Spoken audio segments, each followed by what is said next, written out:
Now you might have seen one of the short videos I made recently, which was about the types of reverb and the ways we can use them. I wanted to go in a little bit more detail about that today and basically talk about their applications and what they actually sound like. Because I know in these shorts I don't do a lot of actually putting in audio examples, so that's something I've been wanting to do in these longer form videos, so hopefully it helps as well. So what actually is reverb? So when we talk about reverb, this is basically an effect we can use to create space and dimension in a sound. And I think it's useful across basically any type of sound, but especially vocals, as to record a good vocal you want to have it in an environment where the sound is dampened, or essentially there's no reverb. So with this, you can apply that reverb later and make it sound much more realistic and as if it was recorded in an actual room. So these four main types of reverb I'm talking about today are going to be room reverb, hall reverb, plate reverb, and spring reverb. Now the first two are actual simulations of a physical space, and the last two are still a simulation of a physical space, but using a phenomenon, which we're going to talk about for each one. Let's start off with room reverb because that one is probably the easiest to understand. So room reverb generally simulates smaller spaces, so quite literally a room, and it has shorter decay times, so the sound is not going to reflect as much and sort of bounce off the walls as much. It's as if you're recording in your bedroom or a larger studio space. So it creates a more intimate and contained sound. It's also good for adding subtle depth without sacrificing that clarity or creating that big washy feel that some reverbs might have. So I like to use it on drums especially, as drums is where you want to have a realistic sort of sound, but you don't want to overdo it and have these crazy big hits unless you're going for that sort of sound. But generally, if you want it to be a realistic drum sound, you're going to try and have something that actually simulates a room that a drum is playing in. So this is where I would use room reverb. I'd also use it on vocals sometimes and guitars. So with guitars, it helps them sit a bit more nicely in the mix, so they're not so front and center, and they sort of sit behind the vocals if that's how you want it to sound. I like to think of room reverb as a space where you can imagine you've got an entire band in a room, and this band are playing a song together, where the more room reverb you add, the further back in the room they sit. So with a vocalist, it can still be useful to add a little bit of room reverb to give it that realism, but not too much compared to something like drums or guitars, where you might want to turn up the mix a bit more, as that's what's going to push them behind the vocals in your virtual recording space. So I'm going to show an example of room reverb now, where I'm going to be using the Valhalla Vintage Verb plugin. So if you don't know already, this is probably my favorite reverb plugin. It's the one I use all the time. It's very versatile. It does a great job with all sorts of reverbs, except it doesn't actually have spring reverb as far as I can tell, but all the other reverbs I use basically 99% of the time. It has presets and it has just that realism to it that I really like. So we're going to be using that, and I'm going to start off just by choosing a room preset. I quite like the short dark snare room. This one is intimate and small, but still has enough color that you can actually hear reverb and hear more of a realistic sound.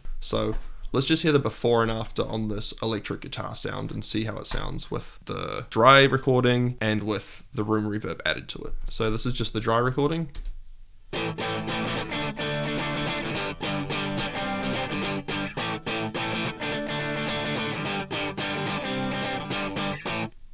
So it almost has a little bit of reverb on it already, but you'll hear the difference when I add in that room reverb now. So I'll turn it all the way up just to make it super obvious too. So you can hear that there. And there it sounds much more realistic. Or even there. So that sounds much more like it's being played in an actual room, and as if you've got a mic recording an amp in a room rather than just me recording my guitar directly into my interface like I did for this recording. So it's a good way to add realism if you're recording directly into an interface. Okay, the next one I want to talk about is hall reverb. Hall reverb is pretty self-explanatory. It's essentially simulating the sound of being in a hall or a cathedral or a really large echoey space. So these naturally feature longer decay times, so the time it takes for that reverb to sort of dissipate or end, and has a much more wide and spacious sound, as if you were singing in a cathedral. You know, when you stand in a big cave and you can hear it echoing, it's that sort of feel. So using Valhalla Vintage Verb again, I'm going to go up to Cathedral Large Hall preset, and we're going to use this to sort of demonstrate how that sounds as well. I'll start with it off again, and then I'll turn it on, and you'll be able to hear a huge difference. So if I turn it on, so it's massive, big, airy sound.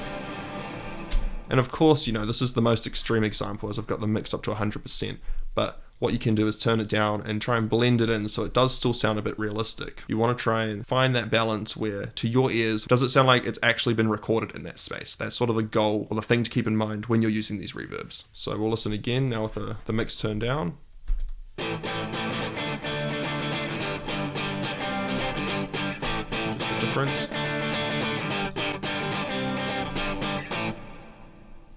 So especially at the end there, you can hear it's much more washy and much more of a expansive sound than our room reverb. So our next one we're talking about is going to be plate reverb. So this is more of a phenomenon within a room. Essentially how they created this is they had this giant metal plate, and sound engineers would have put 2 contact microphones on this metal plate and essentially recording those reverberations off the plate. It's a pretty interesting way of getting reverb, but it adds a much more sort of bright and high-end feel naturally, as the higher frequencies will travel faster through metal than the lower frequencies. So those higher frequencies are going to be heard by us first, compared to a room where the rate at which these sounds, so the high and low frequencies, travel within air is pretty negligible to our ears. So we can't really hear the difference at which they arrive to our ear compared to in a plate or on a piece of metal. It's much more obvious. So it's a bit more of an artificial sound, but it's definitely a certain kind of character and helps some sort of sounds cut through the mix much better. For example, a guitar. So if a guitar's sort of been lost in the mix, if you want to bring out some of that high end and bring out some of that shine, you could use a plate reverb to really get it to come through. But again, like any reverb, you don't want to use too much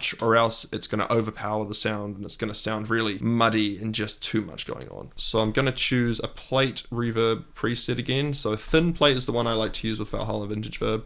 So let's just hear the difference again. So I'll start with it off. And then turn it on.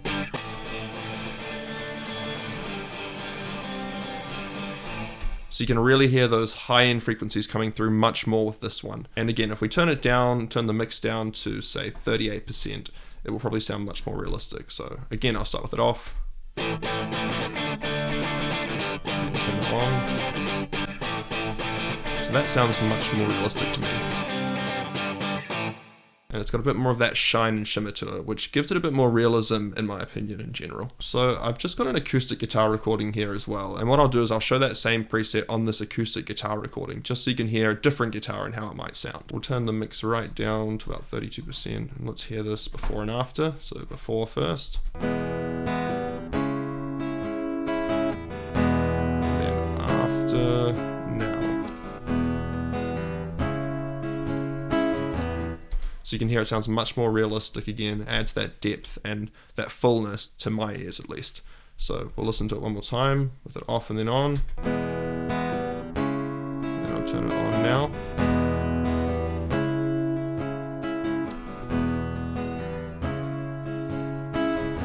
So you can see how reverb really adds more depth, and to be honest, I can even hear lower frequencies in there being accentuated and coming through, making that whole guitar sound overall sound much more full and expansive, which is so important for an acoustic guitar. You want it to really hit hard when you're listening to it, and I think that's a great way to do it. So the last reverb I want to talk about is spring reverb. So this again is sort of a simulated reverb. What they used to do is they would put these actual springs within amps, and the reverberation of these springs when electrical signal is present is what they were capturing to create this sort of spring reverb effect. Traditionally, it's a bit of a vintage character and it's kind of got that surf rock vibe, but it generally produces metallic overtones again, so similar to a plate reverb, but not quite the same sound to my ears at least. So like I said earlier, Valhalla Vintage Verb, as far as I am aware, doesn't really have a spring reverb built into that specific plugin by Valhalla. I'm going to use Space Delay by Logic, so that's a stock plugin. They have a spring reverb on there, so we'll listen to how it sounds. And we'll use the acoustic guitar this time again, just to get that sort of feel. So I'll go before and after. So before.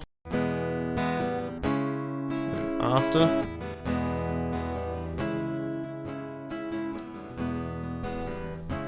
You can hear when I blend it in. And we'll keep going.